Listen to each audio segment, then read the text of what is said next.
Ce rapport annuel 2014 de l'ENDA Tiers-Monde se résume en 3 parties. La première sous forme d'interrogation, quelles solutions aux dangers de l'économisme et du fondamentalisme en Afrique? La deuxième sous forme de connexion nous relie aux différentes activités du réseau ENDA à travers le monde entier. Le troisième volet marque les 20 ans d'ENDA et le début de son engagement sur le climat. Nous avons estimé qu'il y a quelque chose qui manque.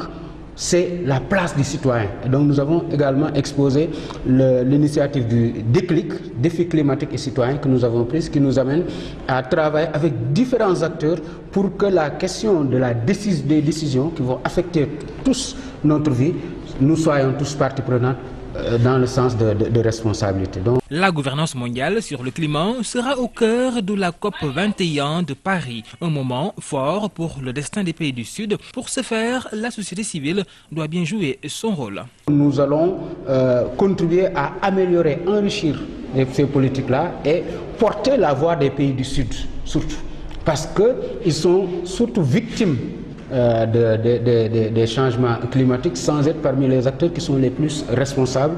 Or, leurs points de vue ne sont pas toujours bien pris en compte. Donc la société civile ici aussi joue un rôle de catalyseur, joue un rôle d'initiative pour faire en sorte qu'il y ait une pression et que les points de vue des pays du Sud soient pris en compte dans ce qui va se négocier à Paris. Mais n'oublions pas que le changement, c'est par nous que ça passe. Donc, ce rapport annuel nous plonge dans les alternatives économiques inclusives pour un développement durable. ENDA, fidèle à sa mission, pose toujours des actions allant dans le sens de booster le développement.